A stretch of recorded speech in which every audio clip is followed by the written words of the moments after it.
You know the story. A rat catcher comes to town, rids it of vermin with his magical pipe, gets cheated out of payment, and returns to steal the children away as revenge. It's a cautionary tale about keeping promises, about paying your debts. A morality play dressed up as a fairy tale. But here's what they don't tell you in the children's books. The rats were added 275 years after the actual event. The Pied Piper wasn't invented by storytellers around a fire. He's documented in town records, carved into stone inscriptions, immortalized in stained glass windows built within 20 years of the incident. On June 26, 1284, in the town of Hameln, Germany, 130 children vanished in a single day. This wasn't folklore.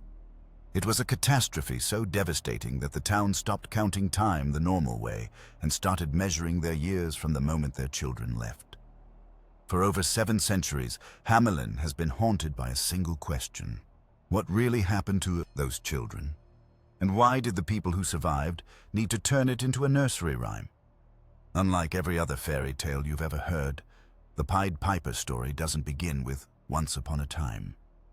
It begins with June 26th, 1284. That specificity should unsettle you, because fairy tales live in the fog of timelessness. They happen in kingdoms with no names, in forests with no geography, in eras that could be yesterday or 1,000 years ago. But Hameln's tragedy is anchored to a precise date, the feast day of Saints John and Paul, and that date appears in every historical record, carved into every memorial, repeated in every chronicle. This wasn't a wandering folk tale that got attached to a real location. This was a real event that the town authorities felt compelled to document, even as they struggled to explain what had actually occurred. The earliest record we have comes from 1384, exactly 100 years after the incident.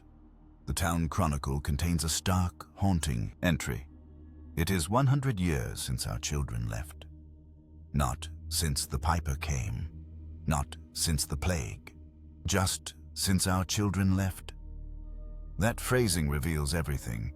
The town of Hameln divided its entire history into before and after this moment. They used the disappearance of their youth as year zero, the way other civilizations marked time from the birth of Christ or the founding of Rome. When a community reorganizes its entire chronology around a single catastrophic day, you're not dealing with folklore. You're dealing with collective trauma on a scale that fundamentally altered civic identity. The number 130 appears with the same unwavering consistency across centuries of records. It's cited in the Lüneburg manuscript, inscribed on the Rattenfänger house, described in accounts of the lost stained glass window that once stood in the Marktkirche. This numerical precision is critical. Folk tales don't preserve exact victim counts across 700 years. They inflate numbers for dramatic effect or reduce them for narrative simplicity. But Hameln kept meticulous track of exactly how many children they lost, suggesting this wasn't myth-making, it was accounting. Someone needed to know precisely how many futures had been erased, how many families had been broken, how much of the town's next generation had simply ceased to exist. The consistency of that number across centuries tells us the town treated this like a civic ledger of loss, not a story to be embellished around winter fires. What makes this accounting even more haunting is that the number never changes. In oral traditions, numbers drift. 10 becomes 20, becomes 100. But Hameln's records show an almost obsessive fidelity to the exact count. This suggests the town maintained lists, actual documentation of which families lost children, which households were broken, which bloodlines were severed. These records would have been consulted annually, perhaps read aloud on the anniversary, ensuring that the specific magnitude of the loss was never forgotten or diminished. The precision transforms the event from abstract tragedy into documented demographic collapse, each number representing a named child whose absence was felt in perpetuity. The physical town of Hameln itself functions as a memorial to the vanished children. Walk through the old city today, and you're moving through a geography of grief that's been preserved with obsessive care. These aren't subtle commemorations. They're permanent inscriptions carved into stone, built into civic structures, embedded into the legal code itself. The town made absolutely certain that future generations would never forget what happened in 1284, even as the exact nature of the event became increasingly obscured. The most tangible evidence of the town's perpetual mourning is the Bungalowsenstrasse, the street without drums. For over 700 years, no music, no singing, no dancing has been permitted on this street. This isn't tradition. It's law. Modern wedding processions still go silent when they pass through it. Street festivals reroute around it. The prohibition has been enforced continuously since the 13th century, making it one of the longest-standing civic ordinances in European history. Think about what that means. The town essentially legislated a permanent moment of silence into its geography, creating a corridor of perpetual grief that runs through the heart of the community. This street marks the path the children took on their final journey, and Hameln decided that music, the art form that allegedly led them away, would never be allowed to play there again. The enforcement of this silence has remained remarkably consistent across centuries of political upheaval, religious reformation, and social change. When Napoleon's armies occupied Germanic territories, the prohibition held. When Germany unified under Prussia, the silence continued. Through 2 world wars, through the division and reunification of Germany, through the transformation of Hameln from medieval market town to modern tourist destination, this one street has remained a zone where joy is legally forbidden. The persistence of this law reveals something profound about how communities metabolize trauma.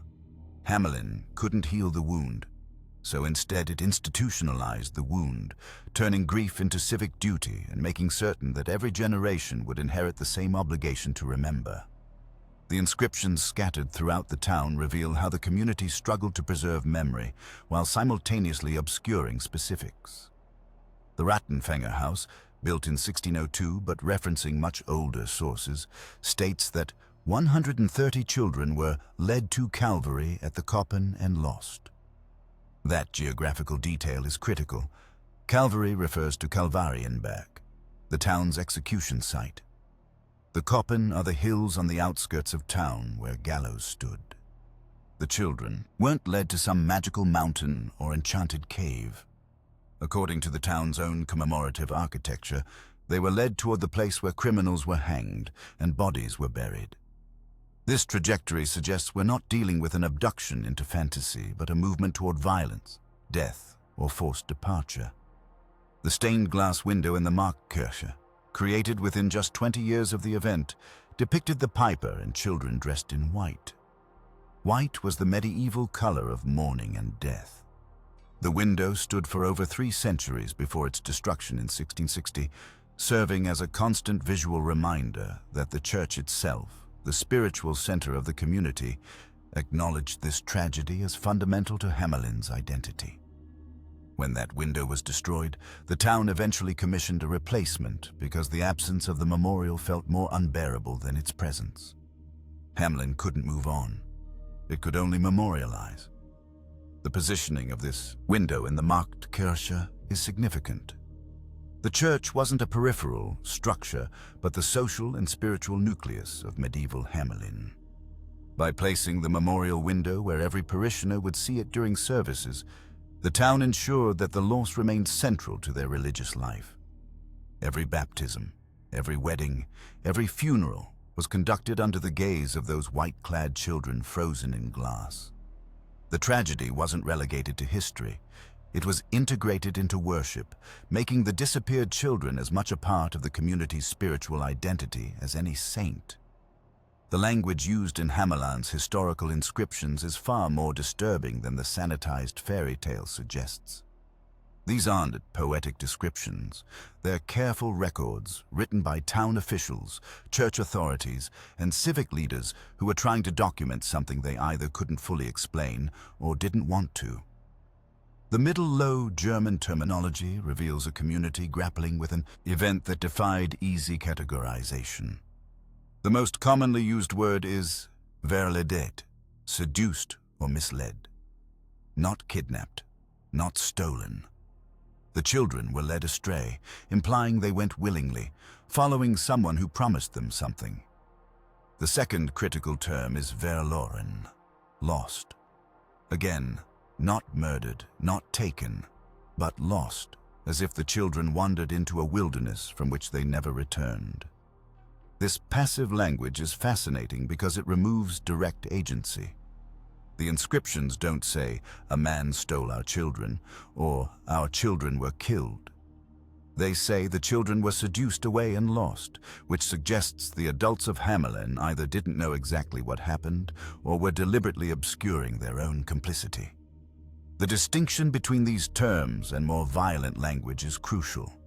Medieval German had perfectly good words for abduction, entführt. It had words for murder, ermorde. The fact that the town's official records consistently avoided these terms suggests a deliberate choice. Seduced implies the children bore some responsibility for their own departure. Lost implies they simply ceased to be locatable rather than being actively destroyed.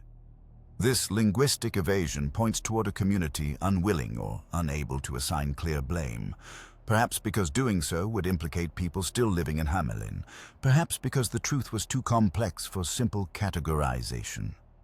The 1556 inscription on the new town gate uses Latin rather than German, perhaps attempting to lend gravitas or create distance from the trauma. It reads, "Centum terdenos cum magus ab urbe puellos." 130 children led from the city by a magician. The word magus is significant. It can mean magician, but it can also mean a wise man, a sorcerer, or a foreign mystic. In medieval contexts, magus often referred to practitioners of Eastern or pagan traditions, marking them as outside Christian orthodoxy. By calling the piper a magus, the inscription positions him as fundamentally other, someone who existed outside the town's moral and religious framework. The choice of Latin here is itself revealing. Latin was the language of authority, of church and state, of official history. By recording the event in Latin rather than the vernacular German, the town elevated the incident from local tragedy to something worthy of broader historical record. But Latin also created distance. Most townspeople couldn't read Latin, which meant the inscription was simultaneously a public monument and a private record, visible to all but comprehensible only to the educated elite. This dual nature allowed the authorities to appear to be preserving history while actually controlling access to it. Perhaps most revealing is the phrase found on the wedding house inscription from 1610, "The children went unter Verwahr." This phrase is almost impossible to translate cleanly into English, but it implies custody, protection, or guardianship. It suggests the children didn't run away chaotically. They left under someone's care in an organized fashion, possibly even with parental knowledge or consent. This single phrase demolishes the idea of a surprise abduction and introduces the far more disturbing possibility that the adults of Hameln knew the children were leaving. They may have even arranged it. The inscriptions, when read carefully, don't describe a crime committed against the town. They describe a transaction or departure that the town later needed to reframe as a supernatural tragedy to make it bearable. The implications of unter Verwahr are staggering. If the children left under custody, someone took legal or quasi-legal responsibility for them. This wasn't a midnight kidnapping. It was a formal transfer of guardianship, which means contracts may have been signed, payments may have been exchanged, and civic authorities may have given official sanction. The transformation of this organized departure into a supernatural abduction would then represent one of history's most successful cover-ups. A bureaucratic transaction rewritten as a magical curse to protect those who profited from or authorized the original deal. Modern historians studying the Hameln incident have largely coalesced around a theory that transforms the piper from a supernatural villain into something far more mundane and far more troubling: a professional recruiter. In the late 13th century, Germanic territories were experiencing a massive wave of eastward colonization called the Ostsiedlung. Lords and bishops in Brandenburg, Pomerania and Transylvania needed settlers to populate newly conquered lands, and they hired agents called locators to recruit willing emigrants from overcrowded towns in Lower Saxony. These locators were professional seducers. They traveled from town to town, offering landless young people something medieval society rarely provided: the promise of property ownership, freedom from feudal obligations, and escape from towns where only eldest sons inherited anything. In places like Hameln, where the rigid majorat system meant younger sons and all daughters had essentially no economic future, a locator's pitch would have been devastatingly attractive. The colorful, pied clothing attributed to the piper wasn't magical. It was the uniform of entertainers and professional recruiters who needed to attract attention in crowded market squares. The linguistic evidence supporting this theory is staggering. German linguist Jürgen Udolph traced family names from 13th century Hamelin into the settlement records of Eastern Europe and found surnames like Hamel, Hamla, and Hamelnikov appearing in Polish and Brandenburg documents shortly after 1284. These aren't Slavic names. They're Germanic surnames carried by settlers who identified their origin town as part of their identity.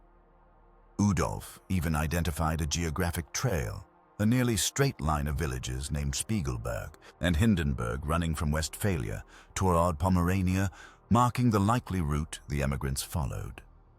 This onomastic evidence provides a paper trail that transforms the disappearance from mystery into migration. When people settle new territories, they carry their names with them, and those names become embedded in local records as they establish households, pay taxes, and register land ownership.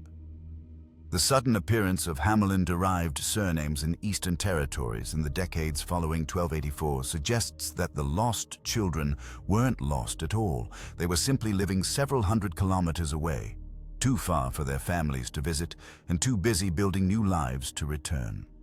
The pattern isn't isolated to surnames. Udolph also traced place names, finding villages in Poland and Brandenburg with names that directly referenced locations near Hamelin. When emigrants named their new settlements, they often chose names that honored their homeland, creating a linguistic map of their journey. The village of Beverungen near Hamelin corresponds to Beveringen in the Uckermark, which corresponds to Beveringen further east in Poland. This progression suggests not a single mass migration, but a generational spread, with children and grandchildren of the original Hamelin emigrants continuing eastward, each generation establishing new communities and carrying the memory of their origin in the names they chose. But here's where the theory becomes genuinely disturbing. The 130 children were likely not small kids. Medieval Latin used the term pueri to refer to young adults, servants, or landless youth, anyone who hadn't yet achieved full economic independence. What looked like an abduction to the elderly parents left behind was, from another angle, a mass exodus of everyone under 30 who saw no future in staying. The town didn't lose its babies. It lost its entire next generation of workers, potential parents, and future leaders. That's why the loss was counted so precisely. That's why the town reorganized its entire chronology around the departure. Hamelin hadn't been victimized by a supernatural kidnapper. It had been economically gutted by its own children's decision to leave, and the only way the people left behind could process that abandonment was to transform it into a story about seduction and magic. Consider what this meant in practical terms. 130 young adults represented virtually every person in Hamelin between the ages of 15 and 30. Their departure would have left the town with only children and the elderly. There would be no one to work the fields, maintain the infrastructure, defend the walls, or produce the next generation of citizens. The economic and social collapse would have been immediate and total. This wasn't losing a portion of your population. This was losing your future in its entirety. The parents who remained would have watched their town begin dying the moment their children walked out the east gate, and that death would have been slow and irreversible. For 275 years after the Hamelin incident, no one mentioned rats. not in the town chronicles, not in the inscriptions, not in the earliest written versions of the story. The children vanished, and that was the entire tragedy. Then, in the middle of the 16th century, suddenly there were rats. The Zimmerische Chronik, written between 1559 and 1565, is the first source to introduce the now famous narrative structure. Town plagued by rats. Piper hired as rat catcher. Town refuses payment. Piper returns for revenge by stealing children.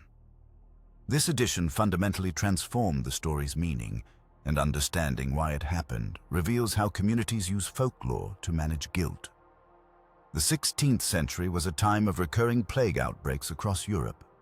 Although the original Black Death struck in 1347, 63 years after Hameln's incident, the disease returned in waves for centuries, and rats had become firmly associated in the popular imagination with mass death. By introducing rats into the Hameln story, 16th century storytellers synthesized the 1284 demographic collapse with the existential terror of plague that defined their own era. The Piper ceased to be a mysterious recruiter or military leader. He became a personification of the pestilence itself, dressed in the colorful motley of a jester, much like the skeletal figures in Danse Macabre imagery who led processions of the living to the grave. The Danse Macabre tradition had become ubiquitous by the 16th century, appearing in church frescoes, printed books, and public performances.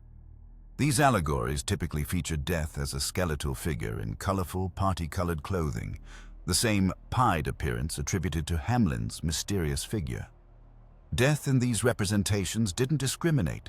It took peasants and kings, children and adults, the virtuous and the wicked with equal enthusiasm.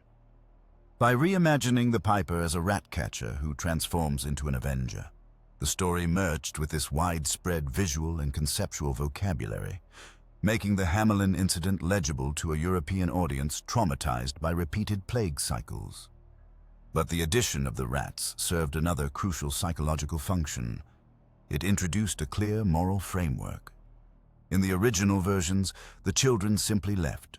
There was no villain, no clear injustice, no one to blame except perhaps the grinding economics of feudal society or the parents who couldn't provide futures for their youth. That ambiguity was unbearable. By adding the broken promise, the town's refusal to pay for the rat catching, the story suddenly had a simple cause and effect relationship. The children's disappearance wasn't a vague tragedy. It was divine punishment for the town's greed, specifically the greed of the mayor and town council. This narrative shift accomplished something remarkable. It displaced the guilt from the parents and families who may have actively participated in sending their children away, and placed it squarely on civic authorities and their failure to honor contracts. The warning became "Pay the Piper," a lesson in mercantile ethics for an emerging merchant class. It was far easier to accept that your children were taken as supernatural revenge for unpaid debts than to acknowledge that they left because you couldn't feed them, or that you sold them to a recruiter because you needed the money, or that they chose to abandon you because staying meant slow starvation. The rats allowed Hameln to transform economic desperation into moral parable, and in doing so, it created one of history's most effective examples of institutional blame-shifting. The genius of this transformation lies in its specificity. The story now had a clear villain, the dishonest town council. It had innocent victims, the children who suffered for their parents' sin. And it had a clear moral lesson: contracts must be honored, debts must be paid. This made the story useful for teaching children about responsibility and for warning adults about the consequences of greed. The original event, whatever it was, had no such clarity. It was messy, ambiguous, possibly involving willing participation by multiple parties, and offering no simple lesson except perhaps that life in medieval Europe was brutally difficult, and children often paid the price for their parents' desperation. The 16th century edition of Rats also conveniently provided a reason for the Piper to be in Hameln in the first place. In the earlier versions, a stranger simply appears, leads children away, and vanishes. Why was he there? What did he want? The rat-catching contract answers these questions, providing narrative structure and causality. This shift reveals how folklore evolves not randomly, but in response to cultural needs. By the 1500s, audiences wanted stories that made sense, that offered moral lessons, and that confirmed emerging bourgeois values about contract law and civic responsibility. The original Hameln incident couldn't provide those things, so the story had to be renovated to meet contemporary needs. Not all historians accept the emigration theory. Another interpretation roots the Hameln incident in the brutal political conflicts that defined 13th century Germanic territories. Throughout the 1200s, Hameln was locked in a violent struggle with the Bishop of Minden, fighting for recognition as a free imperial city. In 1260, 24 years before the children's disappearance, Hameln's forces were decisively crushed at the Battle of Sedemünde by the bishop's army. Some researchers argue that the 130 children might have been the town's young men who were either killed in a subsequent unrecorded military engagement or who were taken as hostages to ensure the town's continued obedience to ecclesiastical authority.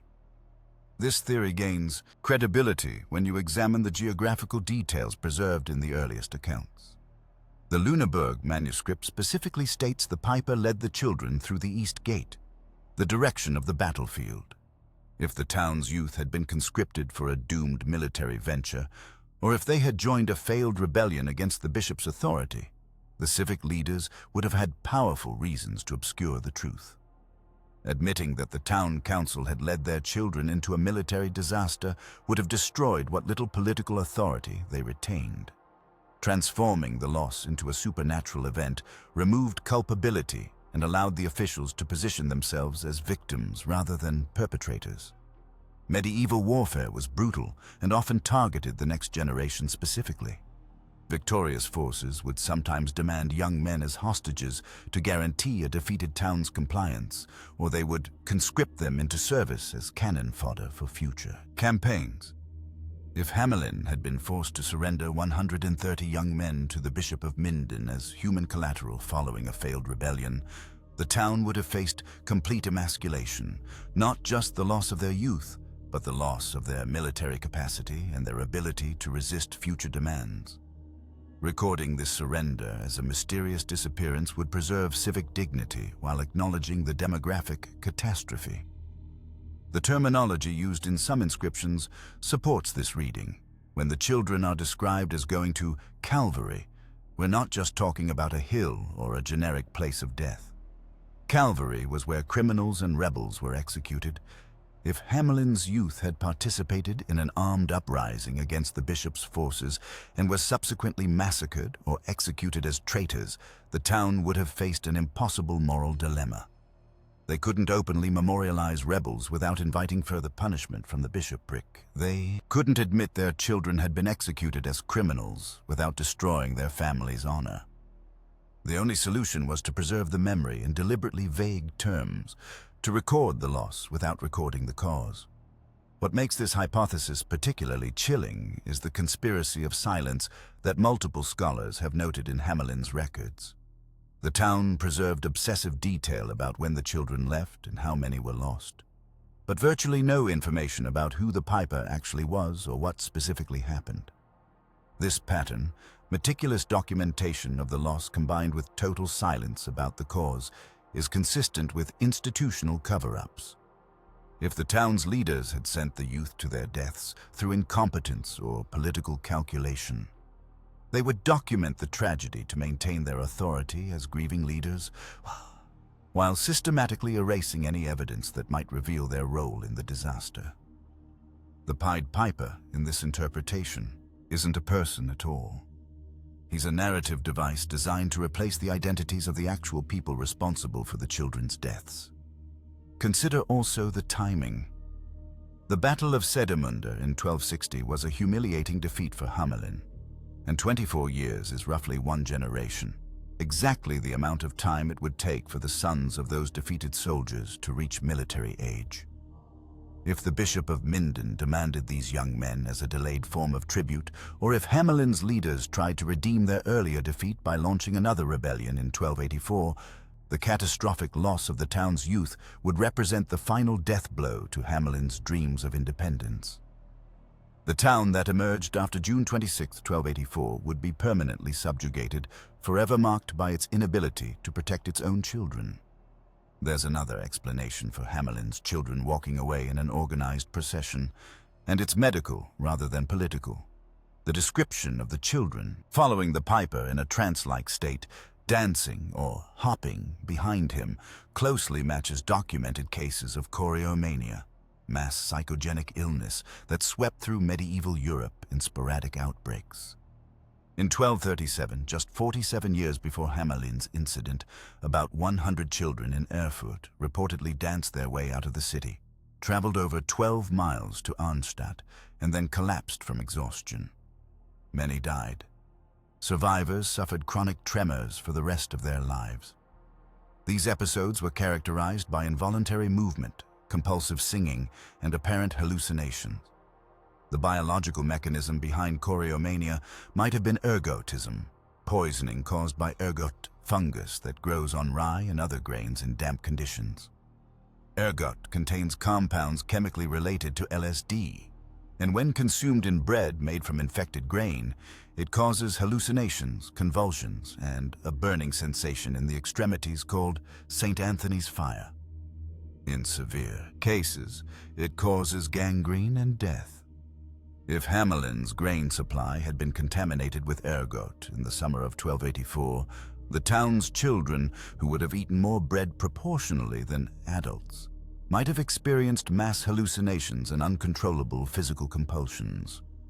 The symptoms of ergot poisoning align disturbingly well with the descriptions of the children's departure. Victims report feeling compelled to move, often describing the sensation as being pulled by an external force.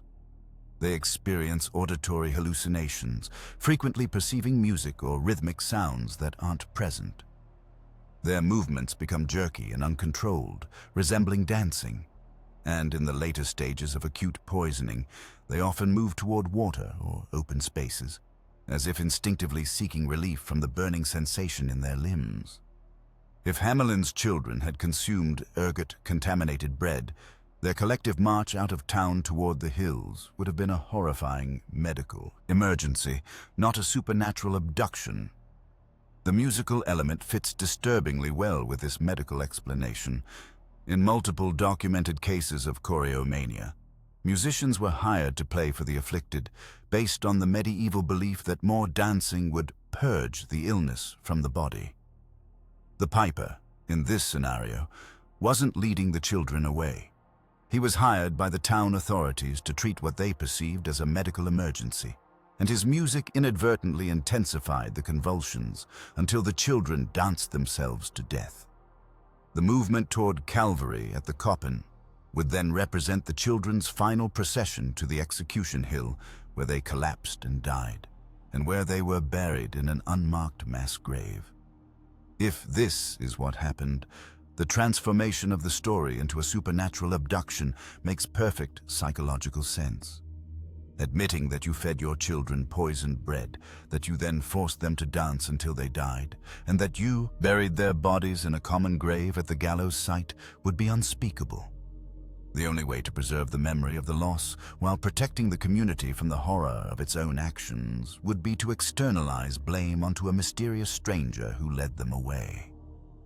The town preserved the date, the number, and the geographical direction, but replaced the unbearable reality of accidental mass poisoning with the more palatable fiction of supernatural kidnapping.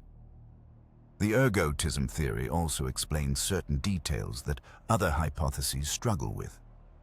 Why did the children leave together in an organized group? Because mass psychogenic illness spreads through social contagion, with individuals influencing and reinforcing each other's symptoms. Why did adults not follow? Because adults, with their larger body mass and more varied diets, would have been less affected by the same level of contamination. Why did the incident occur in late June? because that's when rye would have been harvested and milled, meaning contaminated grain would have just entered the food supply. And why was there such profound shame attached to the event? Because the town authorities had failed in their most basic duty, providing safe food for their children. Medieval communities understood that grain could become evil or cursed, though they lacked the scientific vocabulary to describe fungal contamination. Repeated outbreaks of St. Anthony's fire had taught them that certain harvests brought madness and death, though they attributed this to divine punishment rather than biological causes. If Hameln's 1284 harvest had been affected by ergot, the town's leaders would have recognized, too late, that they had distributed poisoned bread. The guilt associated with this failure would have been crushing, particularly for a Christian community that took communal meals and bread as symbols of divine sustenance. They had quite literally given their children stones instead of bread. The date itself holds significance that most modern readers miss entirely. June the 26th falls just 4 days after the summer solstice, the traditional time for midsummer festivals throughout pre-Christian Europe. These celebrations were characterized by nighttime gatherings, bonfires on hilltops, dancing, and rituals that the medieval church viewed as pagan survivals. Throughout the 13th century, ecclesiastical authorities waged an aggressive campaign to suppress these practices, viewing them as threats to Christian orthodoxy and as potential gatherings for heretical movements. Some folklorists have proposed that Hameln's children were lured to a forbidden midsummer festival in the hills near Koppenbrugge by a piper who represented traditional pagan practices, perhaps a folk musician who still performed the old seasonal rites. If the town's religious authorities discovered this gathering, they may have responded with lethal force. The massacre of youth participating in unsanctioned religious rituals would explain several peculiar aspects of the story. The specific date, the movement toward the hills outside town, the town authorities' refusal to provide details about what happened, and the profound shame that permeates every record of the event. The terminology of seduction takes on new meaning in this context. The Church frequently described pagan practices and heretical movements as forms of spiritual seduction, the devil appearing in attractive guise to lure innocents away from salvation. If the piper was a folk practitioner who encouraged Hameln's youth to participate in traditional solstice celebrations, and if those celebrations were then violently suppressed by church authorities or Christian militia, the town would have faced an impossible dilemma. They couldn't openly mourn children who died participating in heresy without inviting ecclesiastical punishment. They couldn't condemn the church authorities who killed the children without risking excommunication. The only solution was to preserve the memory in symbolic form, to acknowledge the loss while deliberately obscuring who was responsible. This interpretation explains why the destination is consistently identified as Calvary. It wasn't a metaphorical description. It was literally where the bodies were left, at the site of execution and public punishment. The transformation of the piper into a supernatural figure allowed the town to memorialize what happened without ever having to admit that religious authorities or their own neighbors had slaughtered their children for participating in the wrong kind of celebration. The street without drums takes on added significance in this reading, not just a memorial to the children, but a permanent prohibition against the kind of music that led them to their deaths. A musical silence imposed by the same religious authorities who may have ordered the massacre. Midsummer celebrations in medieval Europe were sites of significant cultural conflict. The Church had successfully Christianized many pagan holidays by overlaying them with saints' feast days, but the old practices persisted, particularly in rural areas and among young people. The festivals often included elements that horrified church authorities. Dancing that was deemed lascivious, singing that referenced pre-Christian deities, fertility rituals, and communal celebrations that occurred outside church supervision. Young people in particular were drawn to these events, which offered freedom from the strict social controls that governed daily medieval life. If Hameln's youth had participated in such a celebration, and if the response from church or civic authorities had been violent, the resulting massacre would have created an unbearable paradox for the town. The children would have been simultaneously innocent victims and religious criminals. Their parents would have been torn between grief and the need to distance themselves from heresy. The town authorities would have needed to justify the violence while also acknowledging the devastating loss. The only way to resolve these contradictions would be to create a narrative that preserved the essential facts, the date, the number, the direction of departure, while replacing the actual cause with something that assigned blame elsewhere. In nearly every version of the Hameln story, 3 children are left behind. The details vary. Some accounts say one was lame, one was blind, and one was deaf. Others describe them differently, but the symbolic triad remains constant. These 3 survivors serve as the witnesses who provide testimony about what happened, and their impairments represent the incomplete nature of that testimony. The lame child could not follow where the others went. The deaf child could not hear the call that compelled the others to leave. The blind child could not see the destination. Together, they embody the community's fragmented understanding of the tragedy. From a Jungian perspective, these 3 children represent different aspects of the town's psyche trying to comprehend an incomprehensible loss. The lame child symbolizes those who are held back by practical constraints, too young, too old, too poor to join the exodus, emigration, or rebellion.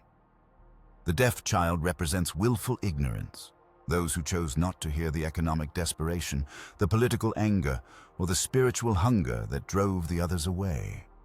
The blind child represents the inability to see what was coming, the parents and authorities who couldn't perceive that their children were ready to leave, whether voluntarily or through coercion. But there's another way to read these 3 survivors, one that's far more disturbing. In medieval legal and religious thinking, physical impairment was often viewed as a mark of sin or corruption. The children who were left behind weren't spared by luck or divine mercy. They were left behind because the piper, whether recruiter, military leader, or cult figure, didn't want them. They were defective goods, unsuitable for whatever purpose the other children served. This transforms the rescue of the 3 from a miracle into an insult. You weren't even worth taking. The town preserved their stories not because they were fortunate survivors, but because they were living evidence of the community's inadequacy. Their impairments became symbolic of Hameln's own failure.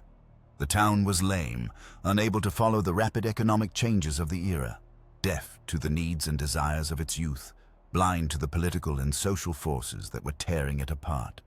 Every time someone looked at the 3 children who remained, they saw a mirror of the town's collective disability.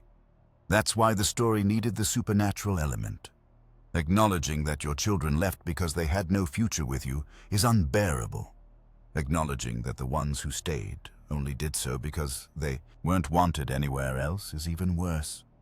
Better to imagine a magical abduction than to face the reality of willing abandonment. The specificity of the impairments is also revealing.